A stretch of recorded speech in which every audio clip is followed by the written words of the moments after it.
Muy buenas tardes, amigos. Primero, muchas gracias por acompañarnos en la presentación de este libro, que es un conjunto de provocaciones suaves de José Andrés. Ahora iremos desgranando el tema, y ya desde la portada y el título, El día que el triunfo alcancemos, se va creciendo, y a lo largo del libro va contando cosas interesantes.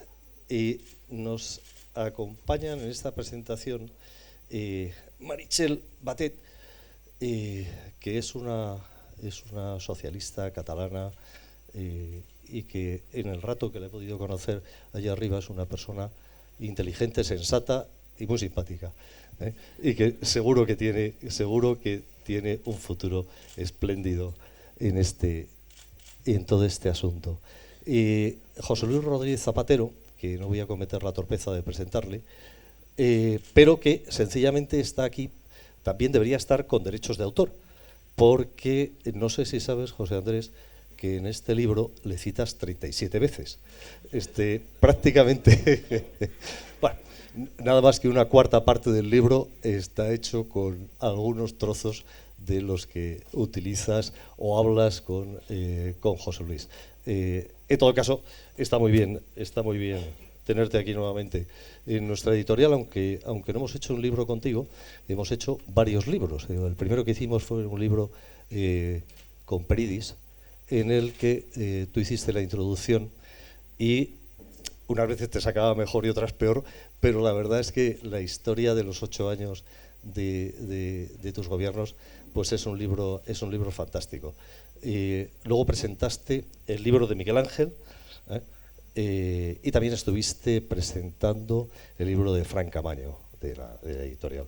Por tanto, pues bueno, es como de casa, y nos gusta mucho que estés aquí. Voy a leer un párrafo del último capítulo. Del último capítulo de este libro. El último capítulo de este libro es el capítulo más personal, en el que José Andrés se muestra más como el individuo que es y las cosas que piensa. El capítulo se titula El socialista que cargaba con la piedra, que no exactamente reproduce el mito de Sísifo, pero parecido. No voy a leer lo que leí en la presentación anterior para no aburrirte, sino otra que denota un poco la personalidad de José Andrés. Dice: al final de aquel curso, en esta época, José Andrés está en la universidad. En la primavera de 1978, los trabajadores de los centros de INAS de toda España nos pusimos en huelga. Yo formaba parte del comité de huelga. Era una huelga imposible. ¿Cómo te pones en huelga cuando tienes que cuidar niños, hacerles la comida o limpiar servicios y habitaciones? Fui a ver a un diputado socialista, un hombre mayor, seguramente mayor como... Fui a ver a un diputado socialista, un hombre mayor que había vuelto del exilio, para explicarle lo que estaba ocurriendo en aquellos centros. Cuando leyó el papel que le di, me dijo: no se puede creer que estéis en una situación tan mala. Yo le contesté: no, esa no es la situación en la que estamos, es la que queremos. El papel es nuestra tabla de reivindicaciones. Perdimos naturalmente aquella huelga y faltaban algunos meses para aprobar la Constitución del 78. Bueno, delata bien el carácter de José Andrés en este libro, que es un libro escrito por un político, sociólogo, que a veces se lía con asuntos cuantitativos, pero fundamentalmente es el libro de un político, y de un político socialdemócrata, no de un político cualquiera, y también de un político que lleva 3 legislaturas en el Parlamento y que tiene una amplia experiencia.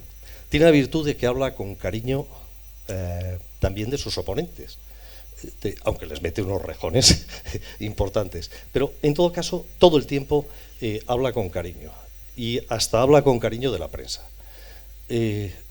Sin más, pues empezamos a charlar del libro. A mí me gustaría que lo hiciéramos en forma de conversación, si os parece bien, pero como salga. Y te invito, Meritxell, a que tú empieces a hablar de lo que te parezca. Muy bien, pues muchas gracias. ¿Se oye? ¿Ahora? ¿Tampoco? Ahora, o sea, tengo que acercarme, vamos. Muy bien. Bueno, pues muchísimas gracias. Primero, muchísimas gracias, José Andrés, por ofrecerme el honor de presentar un libro tuyo, por poderte acompañar en un momento especial de tu vida. Y muchísimas gracias a todos ustedes por querer acompañarnos y a Mariano por la publicación, claro, porque si no, no sería posible que pudiéramos disfrutar de las palabras de José Andrés, siempre bellas. Yo voy a citar muchos párrafos del libro, porque al final esta modesta diputada, que al lado de un presidente del gobierno y amigo, yo también soy una modesta amiga de José Andrés y coautor prácticamente del libro, como se ha destacado, porque aparece citado 37 veces, es decir, que son ideas compartidas, pues está aquí y por tanto, pues qué mejores palabras que las propias que aparecen en el texto que les invito a leer. Soy una modesta diputada que en el fondo ha bebido, ha disfrutado y ha usurpado muchísimas de las frases que José Andrés, con esta cabecita que tiene encima de los hombros, igual que todos nosotros, es capaz de crear a una velocidad alarmante imágenes, reflexiones, comentarios, bromas y la tentación de aprovechar todas esas frases es seguramente demasiado fuerte por parte de los que le rodeamos como para no hacerlo. Y por tanto yo lo hago constantemente y esa es la primera confesión de la tarde. Quería en mi intervención visitar algunas de las notas, algunas de las características de la personalidad de José Andrés y de su obra, porque yo creo que a pesar de que hay un capítulo muy personal, pero José Andrés está en todo el libro y su obra, por tanto, es él, no hay distinción entre su obra y José Andrés. Supongo que a él no se le podría aplicar lo que a veces se dice de algunos autores, que conocer al autor a veces es decepcionante, porque la obra es muy buena y en cambio la persona te decepciona. Claramente no es el caso de José Andrés Torres Mora. La primera nota distintiva, la primera característica que quería destacar es que es un hombre que confía en la ciudadanía, que confía en los ciudadanos, que confía en los hombres y que confía en las mujeres. Y eso hace que su aproximación a la política y también su aproximación a la sociología, su aproximación a las relaciones personales, sea una determinada y no sea otra característica de aquellos que no confían en sus conciudadanos. Y como él siempre dice, ¿cómo se puede gobernar? ¿Cómo se puede ser servidor público? ¿Cómo se puede tener vocación hacia la política si no confías en tus conciudadanos? El mejor ejemplo de lo que apunto puede ser una frase que él repite mucho y que yo la he repetido creo que más veces que él, por tanto también le digo ya es más mía que tuya porque la utilizo mucho, y es eso, que el talento está mejor repartido que los cargos y por tanto hay que contar con todo el mundo. Creo que esa es una frase que lo define muy bien. Y es un hombre que confía en la ciudadanía porque es consciente precisamente de las limitaciones y de las incoherencias humanas que existen y sobre todo de las propias, de las suyas propias. Y el mejor ejemplo en este libro es cuando en su primer capítulo nos advierte que nuestro cerebro es un gran consumidor de historias y relatos que dan una coherencia a la realidad que la realidad no tiene. Y seguidamente, en un acto de incoherencia desnuda, ofrece su relato de la situación actual de nuestra democracia. Esta capacidad de saberse como todos imperfecto, y él lo reconoce sin problema, es lo que hace de él personal e intelectualmente un ser honesto. Un ser honesto. Alguien que por encima de todo defiende y lucha por la razón y la justicia. No hace concesiones a las modas ni a las corrientes. Dice, estamos convencidos de que los procedimientos, por ponerles un ejemplo, pueden ser buenas prótesis para ayudarnos a portarnos bien, pero los procedimientos no sustituyen a los valores. La transparencia no sustituye a la honestidad y la transparencia sin honestidad se convierte en algo pornográfico. Su honestidad le aleja de la tentación, por tanto, de utilizar su pasado para otorgarse también una cierta superioridad moral. Como siempre dice, ser pobre ni te hace moralmente mejor ni más inteligente. En definitiva, José Andrés está en las antípodas de aquellos que utilizan el dolor de muchos para criticar la política y nuestro sistema político con el único objetivo de, en realidad, asaltar el poder. Esa honestidad de hechos y esa honestidad de pensamiento me llevan a resaltar un segundo rasgo de él y de su obra, seguramente una de las virtudes que más admiro, de las virtudes intelectuales que más admiro, y es su capacidad de desnudar, de poner en evidencia la falacia intelectual.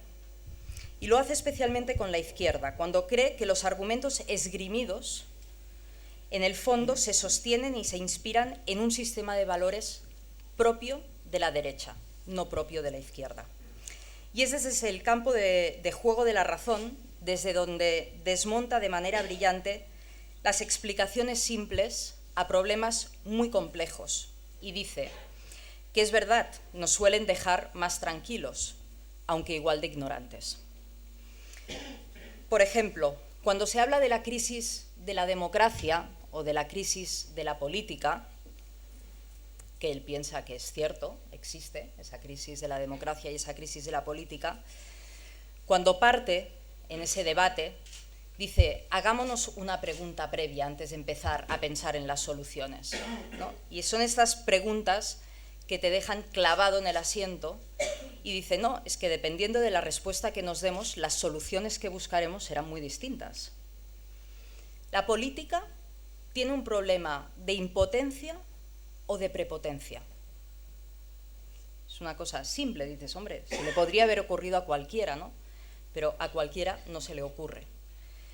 Si convenimos que la política o la democracia o las instituciones democráticas tienen un problema de impotencia, tendremos que proponer cosas para fortalecer el poder democrático, no para debilitarlo. Y en este sentido les quiero poner 3 ejemplos con 3 citas del libro. Una referida a los aforamientos, por ejemplo. Dice, es verdad que hay algunas razones doctrinales para proteger a la justicia de la crítica democrática, pero ese privilegio debería hacerla más vigilante de su propio poder, especialmente cuando las decisiones judiciales afectan a poderes democráticos. Es más, en buena lógica democrática, las cosas deberían ser más bien al contrario. Procesar a un representante de los ciudadanos tiene consecuencias no solo para su persona, sino para la colectividad. Y eso es lo que precisamente justifica un aforamiento. Un segundo ejemplo sobre los populismos.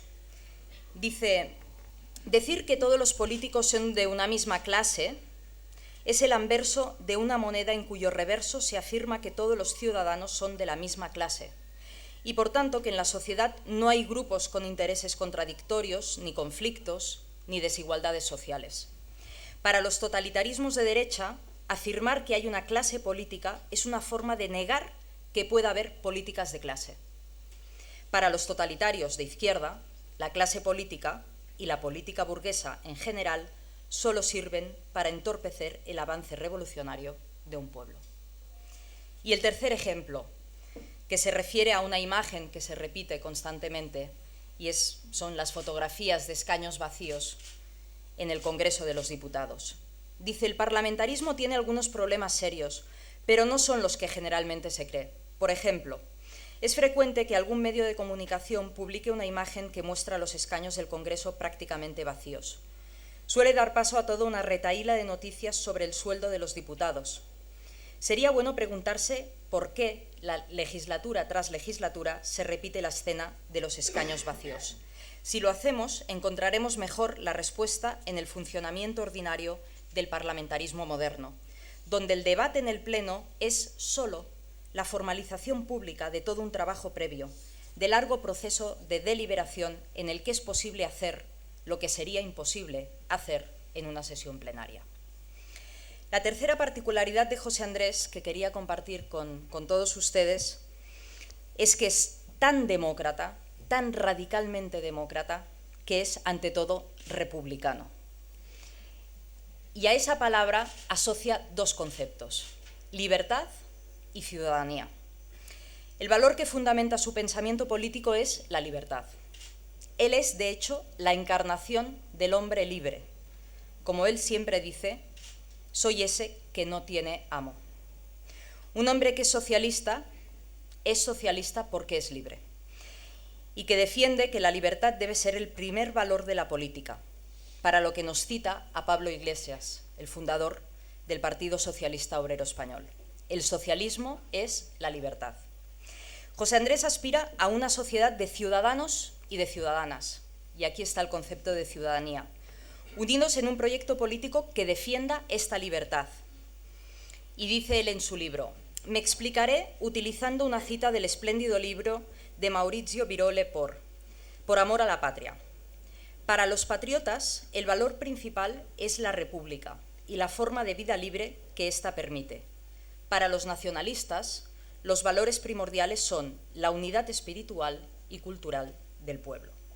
Y finalmente, una cuarta constante que acompaña sus escritos, sus conversaciones, sus reflexiones, es la virtud de crear belleza. Lo decía también el editor. José Andrés es un ensayista poético, es un político poético, es un sociólogo poético, es un socialista poético, yo diría. Y eso lo vemos en la casi métrica de sus escritos, en el ritmo, en la rima y en la fuerza de las imágenes que consigue en este libro, en todos los artículos que escribe, incluso en sus discursos. Y además de esa belleza, consigue expresar valores, consigue expresar y sintetizar reflexiones y consigue además transmitir emociones. Hay tantos ejemplos de eso que podríamos estar aquí pues, toda la noche, ¿no? Seguramente, pero voy a destacar simplemente dos. Es asombrosa la curiosidad y la sorpresa que despierta la imagen de un mejillón cebra, por ejemplo, sentado en un escaño, de la que se sirve para defender la validez de nuestro sistema parlamentario. Y dice: es probable que introducir un sistema uninominal y mayoritario en nuestro ecosistema político tuviera un efecto tan nocivo como el que ha producido la introducción del foráneo mejillón cebra en el ecosistema de nuestros ríos. O como la ternura y la admiración que despierta la imagen con la que define la profesión de sus padres, agricultores de Junquera. Dice el libro: cuando mi hijo primero y mi sobrino más tarde me preguntaron a qué se dedicaban mis padres y por tanto sus abuelos, mi respuesta fue que eran domadores de montañas. Domaban las montañas haciendo bancales de piedra seca para poder cultivar su propia tierra, para no tener amos, para ser libres. De nuevo la libertad. Fue en Junquera donde aprendió el significado de la libertad y su precio: domar montañas. En definitiva, yo creo que este libro es como su autor. Más que ser un libro socialista, es socialismo. Es socialismo. Eso es lo que es José Andrés, socialismo. Es la encarnación intelectual y vital del deseo de libertad que defiende el socialismo democrático. Es el compendio de un pensamiento sofisticado y brillante, el libro. Pero también les haré una segunda y última confesión para humanizarlo también, para que no se piensen que todo es brillantez. Y es que también necesita sus momentos de descompresión, ¿no? Y eso me hace pensar en esas tardes dominicales que pasábamos en familia, yendo al cine proyecciones y viendo unas películas inenarrables de acción, ¿no? Tipo Transformer, por ejemplo, ¿no? que impropio, ¿no? de esa sofisticación intelectual. Eso sí, eran películas de acción anodinas para todos nosotros, ¿no? Para el resto de los mortales, pero él era capaz de salir de la sala de cine y hacer la reflexión también más sofisticada y más brillante para extraer unas conclusiones que nadie es capaz de ver, pero él en cualquier caso las dejaba allí encima de la mesa. Y en tercer lugar, yo creo que este libro también es la demostración de que por más que José Andrés, como dice él, pretenda confundirse entre la gente, entre nosotros, siempre se distingue. Al final, yo creo que José Andrés encarna la distinción en mayúsculas. Gracias.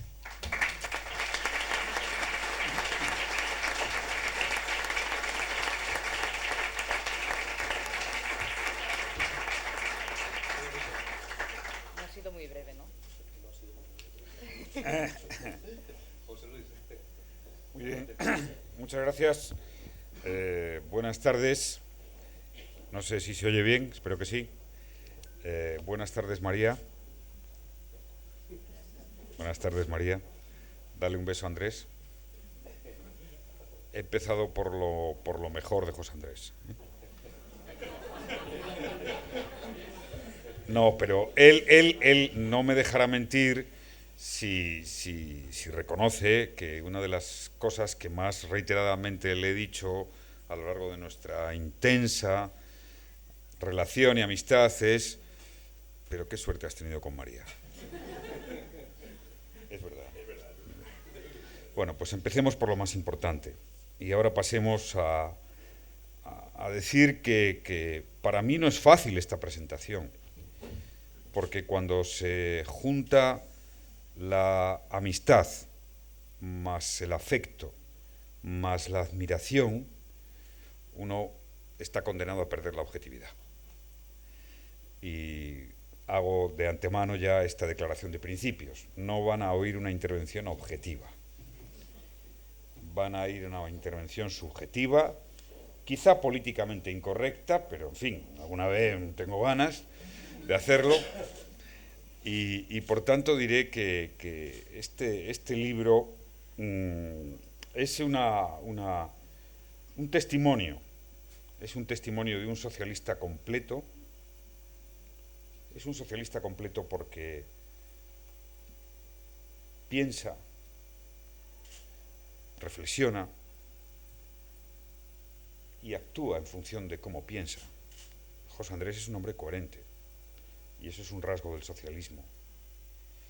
Ha vivido siempre en la estela de su pensamiento y de sus sentimientos. Y además es un hombre esencialmente leal porque es valiente. Porque es valiente y seguro de sí mismo. Él dice que no le gusta la palabra orgulloso, lo dice en el libro, pero créanme, lo es y tiene motivos para ello. Además es un político entero, un político entero. Es un político que no anda con enmiendas ni con matices, que se reconoce un político, con todas las palabras y en mayúscula, porque esto es, ante todo, su libro es una defensa razonada de la política. Y no es extraño encontrar a mucha gente que está en política y que denosta la política, sobre todo si no es la que hace él.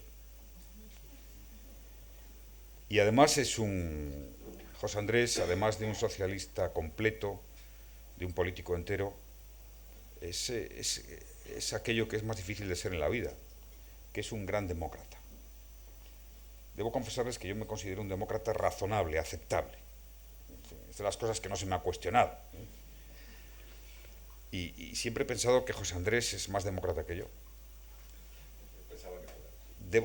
Debo añadir para provocarles un poco intelectualmente, que no sé si eso es porque ha tenido menos poder que yo. Pero dejo la duda ahí, ¿no? Pero yo creo que es más demócrata que yo. Debo decir que se me agolpan los recuerdos y los sentimientos. Voy a contar alguna anécdota de las que tienen trascendencia, ¿no? Yo conocí a José Andrés prácticamente por una llamada de teléfono que me hizo, después de la derrota electoral de las generales del año 2000, y cuando estábamos ya en un periodo precongresual, que fue a la postre el Congreso de Julio, donde resulté elegido secretario general del partido. Yo tenía una referencia vaga de José Andrés, María. O sea, me llamó por teléfono y con una voz muy tímida para lo que me iba a decir, me dijo: José Luis Rodríguez Zapatero. Digo: sí, soy yo. oye, José Luis, mira, nos conocemos, tuvimos una vez no sé dónde. Yo la verdad es que no le tenía muy identificado en ese momento. Me dijo, creo que debes de ser el secretario general del Partido Socialista Obrero Español. Yo dije, no, me dijo eso, en fin, en aquel momento todavía no estaba mi nombre. El primer día. Bueno, pues es el primer día. No estaba mi nombre ni mi reflexión, pues pensé, decir, este es un compañero que no sé por qué, algún motivo, tenemos un amigo común, ¿no? Que no me doy cuenta, en todo caso es un hombre osado, ¿no? Y la verdad es que le di la importancia que le di, pero empecé a darle importancia cuando me mandó un primer texto bajo el título Cosas que no se pueden producir, que era realmente brillante. Bueno, ese fue el primer estímulo que tuve para luego la andadura que todos ustedes conocen. La segunda, que tiene interés también, para que seamos conscientes ante quién estamos, es que el día en el que ganamos el Congreso, en julio del año 2000, cuando ya salíamos, después de la proclamación, los discursos, me dijo, José Luis, has ganado las próximas elecciones generales. Esto es tal cual. Y me lo explicó. Y era tan convincente que yo estuve convencido todo el tiempo hasta el 2004, desde el año 2000.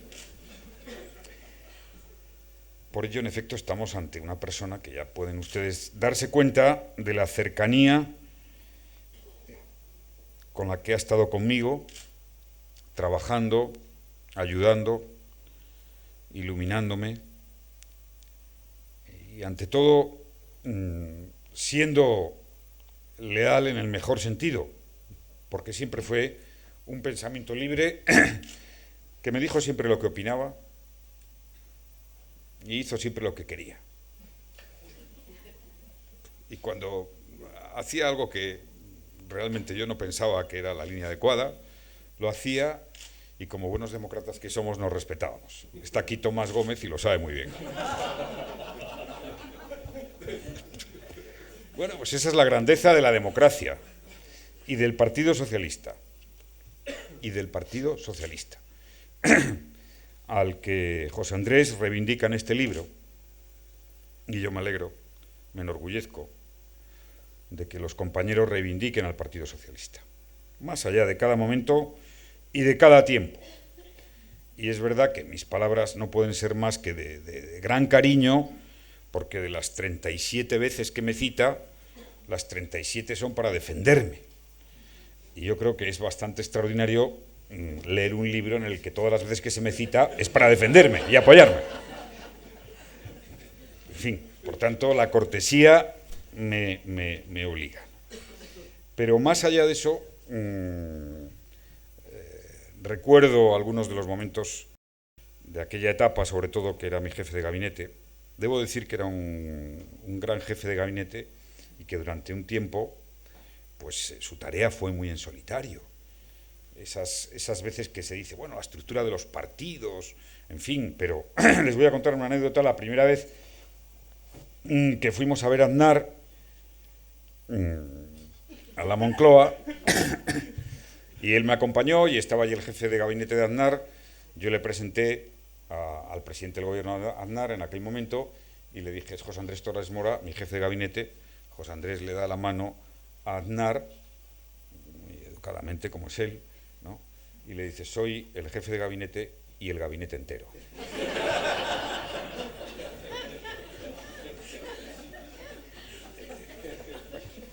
Y, en fin, Aznar no supo reaccionar porque no supo contestar con una broma.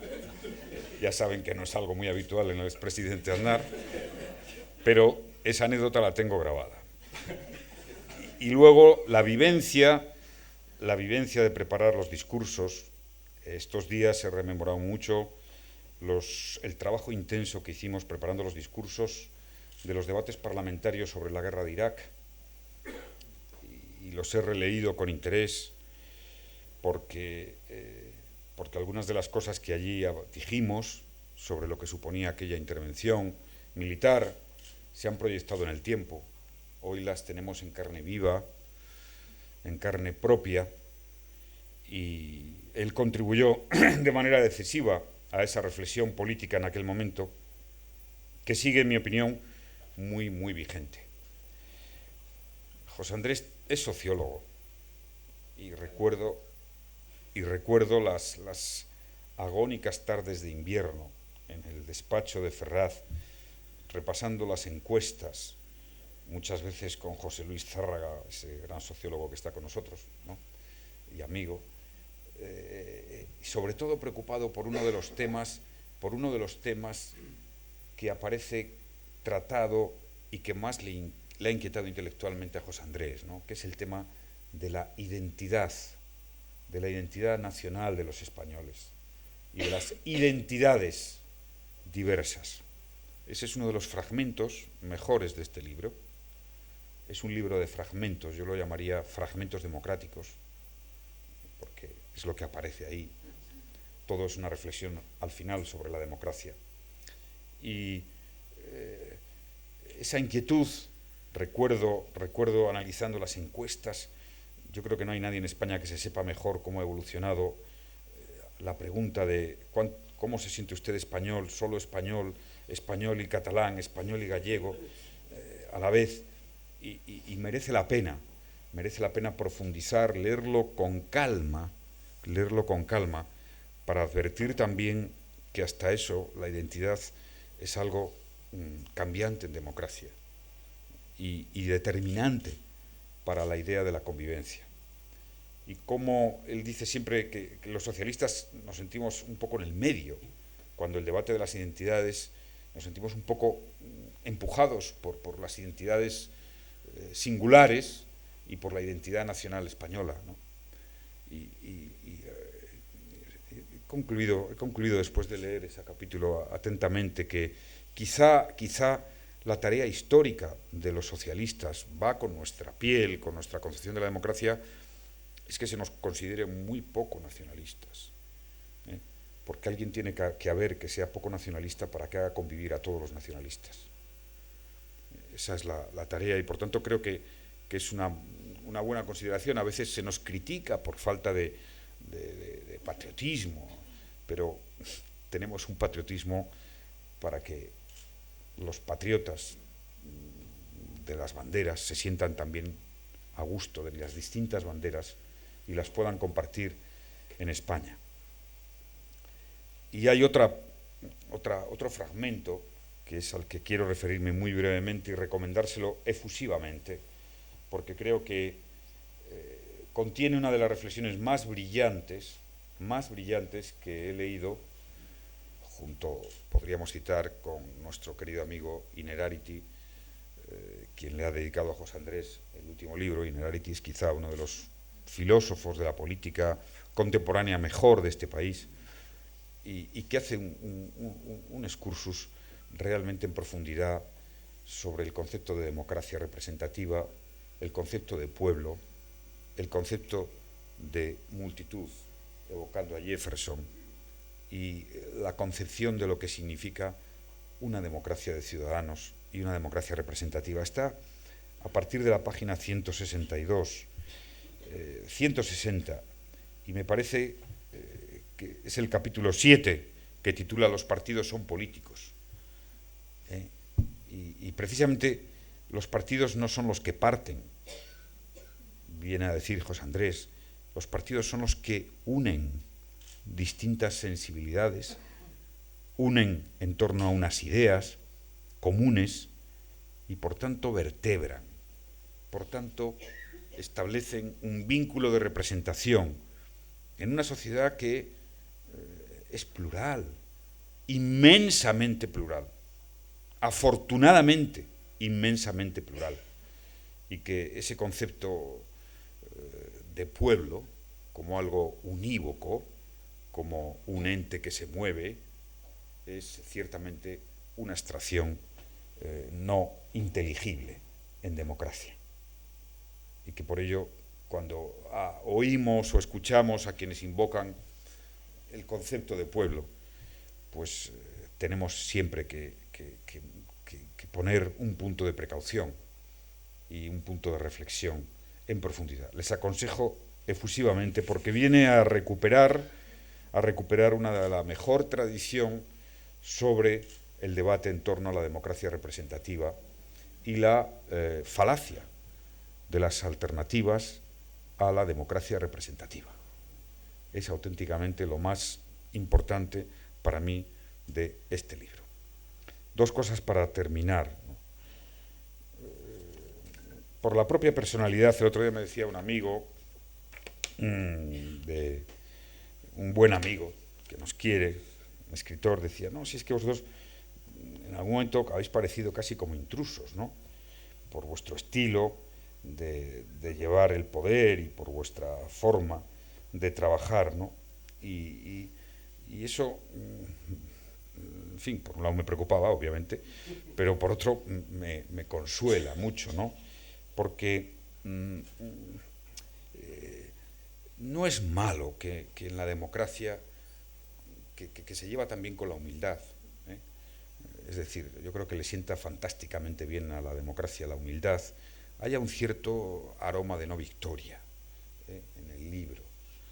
Y esa no victoria está reflejada en esa concepción pues de insistir en los límites de la democracia, en la inexistencia de la utopía y en la conquista del día a día ante el azar y la contingencia, que es quien de verdad escribe la historia.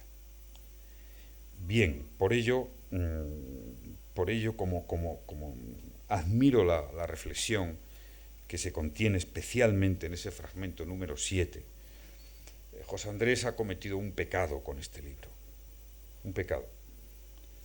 Ese pecado es que está obligado a seguir escribiendo, que está obligado a publicarnos más libros, a regalarnos más libros.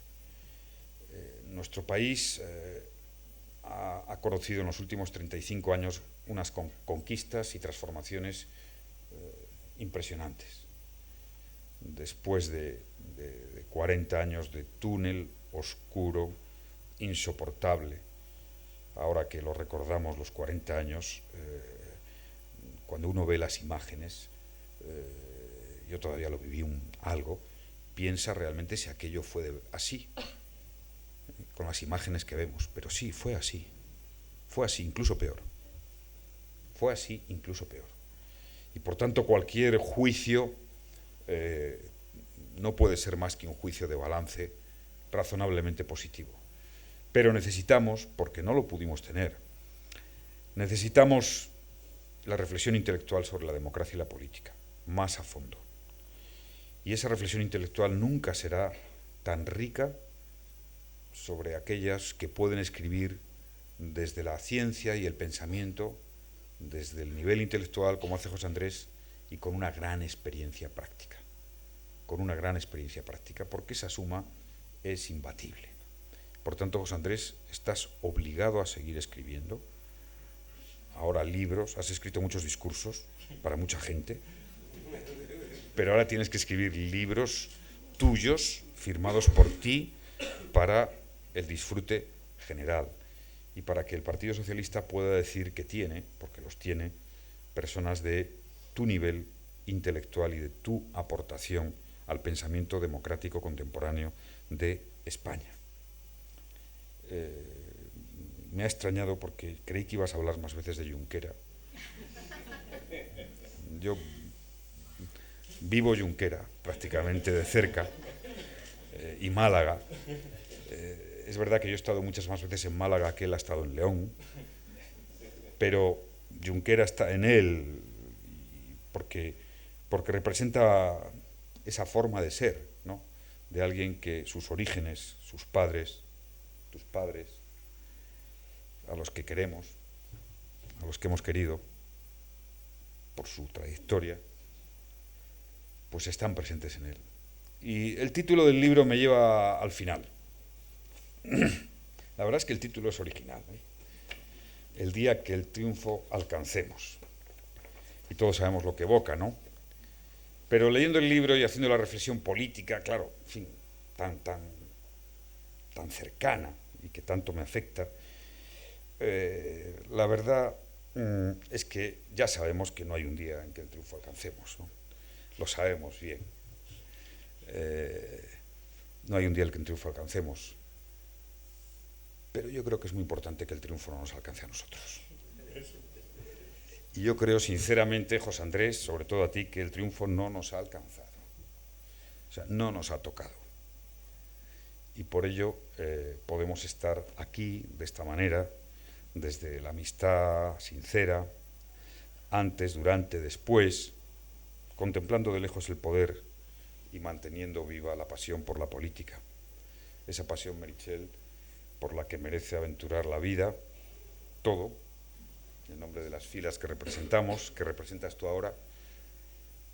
Es una de las mejores decisiones que ha tomado Pedro Sánchez, que tú seas número 2 en la lista. Eso nos tranquiliza, nos reconforta, porque esperamos muchas de las buenas páginas que tendremos por delante, las esperamos que las hagan personas como tú. Amiga además de José Andrés, muy amiga de José Andrés, eso es un aval. María, un beso. Gracias.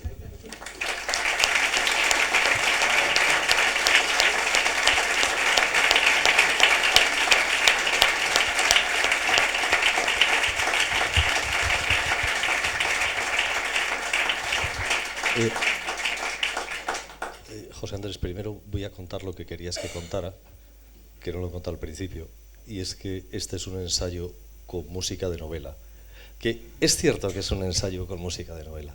Y dos cosas nada más. Hay otros libros donde hay gente que habla bien de ti, aunque luego se proscribe. En dos libros que hemos publicado nosotros y que no son gente del PSOE. En un libro de Luis García Montero, donde en la conversación de Luis García Montero con Maraña hace una encendida defensa en la que llega a decir que ha sido el mejor presidente de gobierno que ha tenido este país. Y en otro libro que está mucho más lejos todavía de vuestro pensamiento, que es una conversación con Montero, y donde dice que la única época de democracia en televisión española es la que hubo en tu gobierno. Bueno, o sea que no solamente dicen cosas. José Andrés es de 37, eso es muy difícil. Es verdad. José Andrés decía antes que en el libro hace provocaciones, y hace provocaciones también con el lenguaje.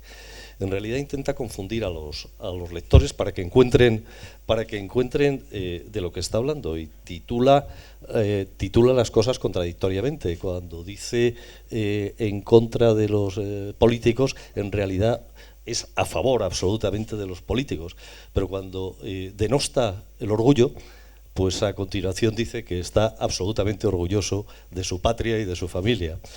Y así va haciendo provocaciones para que tengamos que pensar, y también decía él, para ir seduciendo al lector para que continúe leyendo el libro, que es una parte interesante.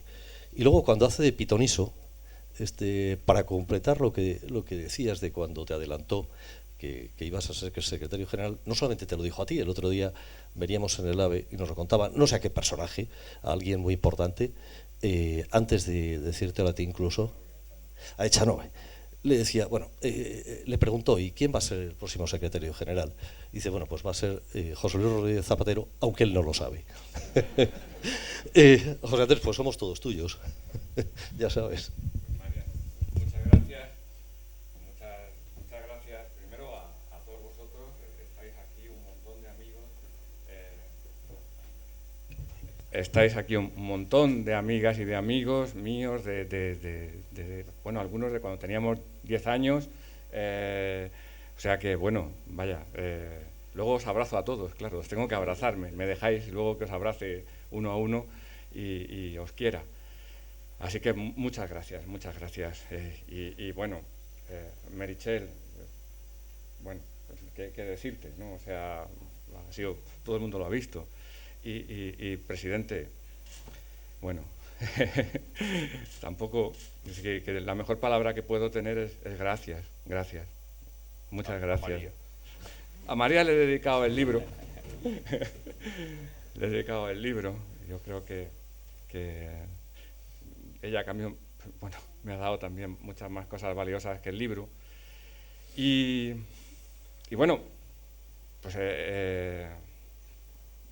más que del libro, me gustaría contar de lo que hay debajo del libro, de lo que hace al libro, de la lógica que tiene la construcción del libro. Y tiene que ver con lo que decía el presidente, tiene que ver con Junquera, con mi pueblo, con los orígenes. Junquera está de dos formas en el libro. Está en la forma, en el continente, y está en el contenido. Veréis, Junquera es un pequeño pueblo de la serranía de Ronda, en Málaga, en la Sierra de las Nieves, es un pueblo muy montañoso, que evidentemente, como su propio nombre indica, pues nieva, en los inviernos, es frío, y Junquera pues es un pueblo de agricultores de montaña, de pequeños agricultores de montaña. Y decía que es importante en la forma porque, si bien es verdad que es un pueblo, cuando yo nací, el 1 de enero del 60, como pone en la solapa del libro, advertido de que empezaba la década prodigiosa y por tanto deseoso de no perderme nada, por eso nací el 1 de enero, para estar y enterarme de todo, por una curiosidad importante. Y cuando yo nací, en mi casa solo había un libro, que era el que había prácticamente en todas las casas del pueblo, el libro de familia. Y aparte del libro de familia no había más libros, y éramos agricultores pobres. Entonces, a pesar de que éramos agricultores pobres, lo cierto es que teníamos, en mi pueblo, tenemos una gran cultura. Mi pueblo era muy culto, la gente era muy culta. La cultura, no solamente la cultura agraria de todos los ritos de la agricultura, de todos los ritos culturales de un pequeño pueblo, de la cultura de las cosas. Yo recuerdo cómo mi padre hacía seretes de higos secos con pleita de palmito y cómo los iba haciendo. O sea, cómo cuidábamos, cómo mimaban nuestros mayores, cómo mimaban las cosas, ¿no? Cómo hacían cosas sofisticadas, cómo los ritos, de cuándo podías reírte o no en un velatorio. Por ejemplo, esto era importante en una cultura como la andaluza, donde la muerte tiene un papel tan importante. Todo estaba codificado. Y aunque teníamos pocas cosas, por ejemplo, no teníamos ni televisiones ni radios, teníamos algo muy importante, y es que teníamos gente que narraba, gente que te contaba historias. Y eso lo valorábamos mucho. Si alguien era un buen narrador, un buen contador de historias, eso lo valorábamos muchísimo, porque las noches esas frías de Junquera y las tardes que enseguida se hacía de noche, la narración, el relato, el alguien que te contara una historia y que te la supiera contar, conseguía entretenerte. Y mientras te tenían entretenido, no estabas por ahí y se te pasaba el tiempo. Yo aprendí a narrar de gente que no sabía leer ni escribir, pero que sabía narrar muy bien. Y cuando he leído libros sobre cómo se hace un guión cinematográfico, yo decía, en mi pueblo la gente sabía estas técnicas, sabían estos trucos, sabían cómo retenerte atado a un libro, cómo retenerte atado a una conversación, a un relato, a una historia. Entonces, en el libro está eso. Sí, yo me doy cuenta de que hay un intento constante de tener entretenido al lector, de entretenerlo, de tenerlo para que no se vaya, para que siga leyendo. Y eso es algo que tiene que ver con Junquera, con nuestra cultura, con la cultura del pequeño campesinado, con el relato oral. Y eso lo aprendí de gente que no sabía leer. Y hay otra parte que tiene que ver, que fluye en el libro, ¿no? Como dos corrientes. Esa es una, la de las formas, y la del contenido, que es esa, ¿no? La de ser de un pueblo de domadores de montañas. ¿Sí? Cuando mi hijo me preguntaba eso, yo le enseñaba una montaña bancalada y le decía, mira, esa montaña está domada, aquella es salvaje. Y la que está domada es como cuando domesticas los animales, te sirve para que comas, para que puedas vivir de ella. Entonces nosotros nos dedicamos a domesticar montañas, pero no lo hacemos por gusto, lo hacemos porque es una forma de no tener amo, de no tener dueño. Y eso en mi pueblo es muy importante. Y yo me doy cuenta que cuando leía Petit, yo ya era republicano, casi genéticamente, porque soy un andaluz muy raro, porque en mi pueblo no hay señoritos. Y entonces eso me lleva a tener una relación con el poder que yo lo lamento, además dedicándome a este asunto, porque le hago pasar muy mal a mis jefes. La situación, se lo hago pasar mal, porque yo no tengo el hueco del poder, no lo he mamado, no existe. ¿Sí? Tengo, por ejemplo, el hueco en el alma de la clandestinidad, porque yo me acuerdo dónde se me hizo ese hueco, y se me hizo en la estación de Frankfurt. No sé por qué razón mis padres me llevaron unos meses con ellos. Ellos estaban haciendo un Erasmus en una fábrica de Alemania y me llevaron, vino mi madre y me recogió y me llevó unos meses allí con ellos, y entonces no sabían con quién dejarme porque eran jóvenes y yo creo que no lo habían pensado muy bien, y mi madre pues me llevó al trabajo con ella. Ella limpiaba la estación de Frankfurt, y entonces me dijo en un momento determinado, quédate aquí en esta habitación, era un despacho, y espérame y no te muevas. Y entonces ella se fue, y claro, yo estaba, vamos, ya os podéis imaginar, o sea, con 6 años aterrorizado, ¿no? Porque yo decía, aquí viene un alemán, me dice, ¿qué haces tú aquí? Me echa, me pone en la calle, yo no entiendo de nada. Entonces ahí se me creó la conciencia de lo que es ser un clandestino. Pues yo estaba allí de clandestino, pero no he tenido señoritos, entonces me cuesta mucho trabajo relacionarme con el poder. Yo soy un hombre libre, y el presidente ha tenido la lealtad de un hombre libre. La lealtad de un hombre libre, que me parece que es una lealtad que además no hay problema, porque no te la pueden cambiar. Y eso tiene sus inconvenientes, claro. Y te hace un poco difícil a veces. Eres un poco difícil, pero él fue muy paciente. Y también él es, como él bien ha dicho, es un republicano y un demócrata, republicano en el sentido cívico y un demócrata. Y tiene esa relación del republicano, del demócrata con el poder, ese desapego, y creo que lo ha demostrado. Y yo lo entiendo, porque es la mía. Decía que, y claro, esa relación con el poder está todo el rato en el libro. Esa relación con los poderes está todo el rato en el libro. Da igual que sean los medios de comunicación, que sean los bancos, que sean los empresarios, que sean los secretarios de organización del partido, da igual quién sea. ¿Sí? El poder siempre es el poder. Y el republicano siempre desconfía del poder y siempre quiere ponerle límites y nunca quiere someterse al capricho del poderoso. Quiere que lo manden según las normas, quiere que lo gobiernen las leyes, pero no quiere someterse al capricho de nadie. Y es libre el que no tiene que someterse al capricho de alguien más poderoso. Y eso es lo que digamos, nuestra forma de entender la socialdemocracia, el socialismo. Y para que la gente no tenga que depender del capricho de otro, pues tiene que estar protegida por leyes y por instituciones que los protejan de la intemperie, para que la gente no se vea en la intemperie. Entonces, lo que hay detrás del socialismo es una defensa de la libertad. Y cuando alguien te dice que te va a dar de comer a cambio de la libertad, lo más probable es que te quedes sin libertad y sin comida. La comida es lo último que tienes. Digo, la libertad es lo último que tienes que entregar. Entonces, hay ese sentimiento del que no tiene dueño, ese sentimiento republicano del hombre libre, está en todo el libro y va ilustrando y va, digamos, entretejiendo el libro en cualquier sitio y le da estructura, le da forma. Realmente, decía el presidente, nosotros hemos visto cambiar muchas cosas y por eso podemos creer en el cambio. Yo recordaba estos días una anécdota que nunca me he atrevido a contar porque podía significar mi ruina política, pero estoy entre amigos y algunos la conocéis.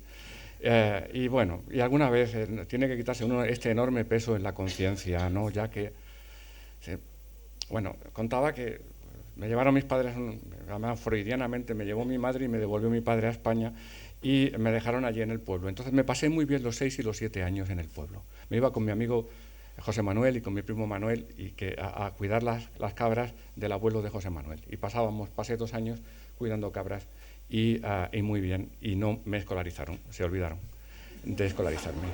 Como mis padres estaban en Alemania, yo era libre cuidando las cabras. Así que sí, bueno, también es verdad que por las tardes, cuando se hacía de noche, pues unos vecinos nuestros de la calle, Diego y María Camacho, me acogían, me daban de merendar, y Diego, no sé por qué, pero se empeñó en enseñarme a leer, a escribir y las cuentas. Y yo aprendía con Diego, quizá porque, bueno, también me daban cariño, yo no tenía hijos, he dicho, y se estaba bien. Y además te daban galletas y estabas bien. Y allí me tiré 2 años muy bien, la verdad, pero alguien le escribió a mis padres, algún traidor, y le contó la situación. Entonces vinieron y con 8 años me pusieron interno en los Salesianos, en Ronda, que era la capital. Ronda es la capital de Junquera, no Málaga. Los de Málaga creen que es Málaga, pero en realidad la capital de Junquera es Ronda. Y allí que me fui. Y cuando llegué, pues claro, me pusieron con los de 8 años y empezó el curso y yo, pues oye, solo tuve una duda, que es que el primer día dijeron, hay que estudiarse esto. Claro, yo me quedé pasmado. Y me volví al de atrás y le dije, ¿estudiar qué es? Y me dijo, apréndetelo de memoria. Digo, está hecho. Y me lo aprendí de memoria y estuve en el cuadro de honor todo el tiempo, todos los meses, hasta que en Semana Santa el don Abraham, el cura, me dice, oye, no tenemos tu libreta de escolaridad. Y yo claro, yo alucinado, no sabía que existiera semejante cosa. Total, que investigaron más y descubrieron que efectivamente no había estado matriculado ni en primero ni en segundo de primaria, o sea que estaba en tercero y que iba muy bien, pero no había estado matriculado. Entonces, don Abraham hizo algo que yo creo que es ilegal. Y esto ha tenido como consecuencia de que yo haya sido probablemente... Hay muchos políticos que no han terminado sus estudios, pero yo debo ser el primer presidente de la Comisión de Educación del Congreso de los Diputados que jamás empezó sus estudios, ¿no? O sea, todo como fruto de una conspiración en la que luego supe por qué Diego tenía tanto interés en que yo aprendiera a leer y a escribir, porque muchos años después, un día a Diego, cuando ya estábamos gobernando los socialistas, le dio la vuelta a su foto de bodas y detrás tenía una foto suya con el uniforme de artillería de un soldado republicano y me contó que estuvo luchando en la ciudad universitaria, donde también he luchado yo y lucho porque allí tengo mi puesto de combate laboral y tal. Entonces, entre un artillero republicano y un cura, consiguieron hacer algo que demuestra eso que me contaba mi padre y probablemente Balzac también, que en el origen de toda fortuna hay un delito. Y en este caso, a mí, entonces, claro, cuando has visto cambiar y has visto construir el país, pues hombre, no puedes dejar de quererlo y de tener esperanza, ¿no? Y de pensar que eso lo ha cambiado la democracia. El otro día le oí, me preguntaba un periodista hoy, dice, ¿por qué no te metes te metes, quiero decir, con mucha cortesía y con ya sabéis, el estilo de la casa, pero dice, dice, pero no tocas a Ciudadanos. Digo, es que yo entregué el libro el 15 de septiembre. Y claro, Ciudadanos es un fenómeno posterior, porque estamos en una cosa de burbujeo, donde de pronto, o sea, todo ha venido a pasar después, y claro, yo no, hasta ahí no llegaba, no me podía imaginar que se fuera a montar esta burbuja, ¿no? Pero el otro día escuché una cosa que me dolió, y como están aquí algunos de mis maestros, voy a hacer una reivindicación, ¿no? Decía el el economista de bandera de Ciudadanos, decía que el gran fracaso de la democracia había sido la educación. Claro, la democracia empezó en el 77, que si hacéis una sencilla cuenta, pues es cuando yo tenía 17 años, porque nací en el 60, para que todo el mundo pudiera contar perfectamente la edad que tengo en cada año, incluido yo mismo. Entonces, en el 77, en la cohorte de personas entre 26 y 30 años, el 75% tenían estudios primarios o menos de primarios. Es decir, la gente que ya había acabado su educación tenía estudios primarios o menos de primarios. El 75%. Ahora es el 8%. Mis padres se fueron a Alemania porque no había trabajo, pero se fueron también sin formación, sin cualificación. Porque teníamos una gente que tenía que encargarse de crear empleos que fueron incapaces y un Estado que se tenía que encargar de educar a la gente que también parece que era bastante incapaz a pesar de que no tenían competencia. Eran unas élites que no tenían competencia y no fueron capaces. Con la democracia, nosotros, o sea, los que nos hemos encargado de la parte política, hemos conseguido que la gente tenga cualificaciones. Los otros, los que nos quieren gobernar sin política, desde la tecnocracia, desde tal, siguen fallando en su parte. Y ahora se van ingenieros, médicos, porque no tienen empleo. Pero no es la democracia la que ha fallado. Los que nos fallan son otros, que siempre quieren gobernar sin política. Y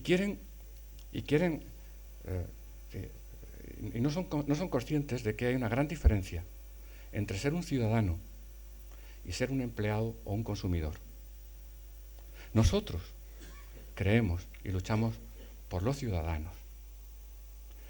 Otros, sobre los que no he podido escribir,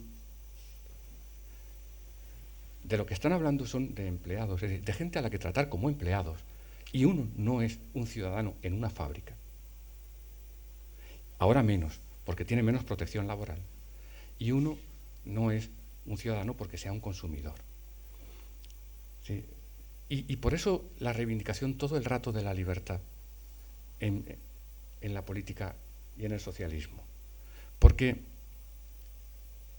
esa bandera no la podemos dejar a quien da un sucedáneo. Veréis, sí, la libertad de Thatcher y Reagan, la libertad del neoliberalismo, al final es la del falso autónomo. Y la libertad que nosotros defendemos es una libertad mucho más exigente. ¿Sí? Somos mucho más exigentes en nuestro concepto de libertad, los socialistas. Entonces, por eso, todo el rato en el libro está esa defensa de la libertad, de no someterse al capricho de alguien poderoso, sea quien sea. Es lo que he tratado de hacer toda mi vida, a veces con éxito, a veces con menos éxito, pero nadie puede decir que traté de disfrazar mi pálida cobardía en prudencia. Sí, no he sido prudente. No he sido prudente. He combatido imprudentemente. Porque tenía miedo de que eso se entendiera como pálida cobardía. Y cuando me he tenido que enfrentar con los poderosos, me he puesto enfrente. Y no sé cuánto tiempo resistiré, por eso tengo siempre la tentación de marchar. Porque uno quisiera acabar bien. Pero si acaba bien, entonces no es el final. Entonces, aquí seguimos. Y yo creo que de verdad que si os animáis a leer el libro, pues vais a encontrar, yo descubrí una cosa en un momento determinado, con el tiempo, y era que Max Weber o Marx o Durkheim, los sociólogos primero, y luego los filósofos de la política, Rawls, Habermas, Pettit, toda esta gente eran como aquellos de mi pueblo que sabían contar historias y me enganchaban, me dejaban ahí, enganchado leyendo. Bueno, yo he querido engancharos al libro. Si empezáis a leer, pues seguro que estoy convencido de que ahí seguiréis, y pienso que he pasado muchas tardes con gente muy importante. O sea, he pasado muchas horas con gente muy importante leyendo esos libros, y con gente muy lúcida, y creo que eso ha sido bueno.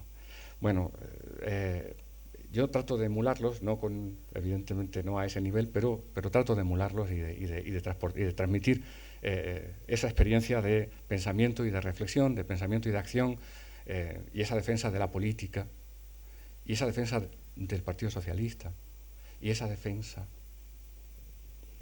del presidente Zapatero. Sí,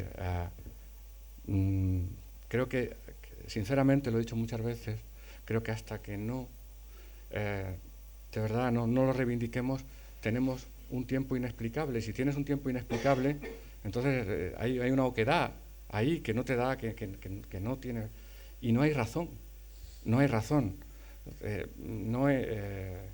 Cuando uno ve cómo lo defiendo, pues yo sí lo defiendo objetivamente. Yo creo que deberías de terminar ya, por favor. Sí. Y ya para acabar, decir solo una cosa. Mirad, efectivamente he ido cumpliendo años, y con los años he desarrollado un problema que algunos conoceréis. Tengo un problema brutal con los nombres. O sea, no me acuerdo de los nombres. Luego me acuerdo, pero no me acuerdo. Entonces, si alguno tenéis la voluntad de comprar el libro y pretendéis que os lo dedique, para que no lo pasemos mal ninguno, vosotros me decís, fulano de tal. Tú también, María. Que cuando te llamo cariño muchas veces es porque no me viene el nombre. Y he llamado todo el tiempo presidente porque tampoco, no era solo por cortesía, porque yo siempre lo he llamado por su nombre, pero en este momento no me venía.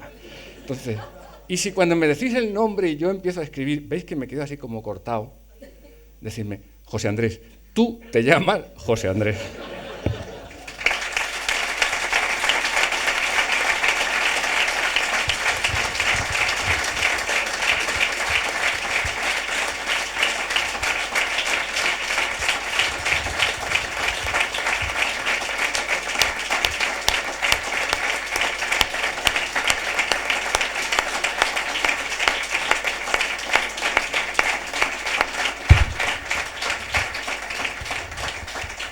José Andrés, muchísimas gracias. Y ahora, decía José Andrés tímidamente, porque él es así, que si tenéis la gentileza de comprar el libro.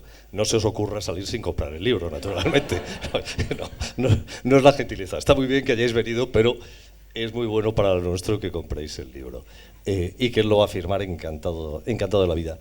Y cuando hagamos la segunda edición vamos a hacer 2 cambios. Este libro, además de las cosas que hemos dicho, es un libro culto, donde hay más de, no sé si 70, 80 citas, 70, 80 citas, además muy interesante. Empieza con el cisne negro en la primera página y así continúa sin ser pedante, haciendo citas que son oportunas. En el próximo vamos a hacer una relación de las citas y así cuando vamos a las presentaciones yo no me las tengo que contar, que es mucho mejor. Y la segunda es que cambiaremos la portada y vamos a poner una montaña domada en lugar de poner una montaña salvaje.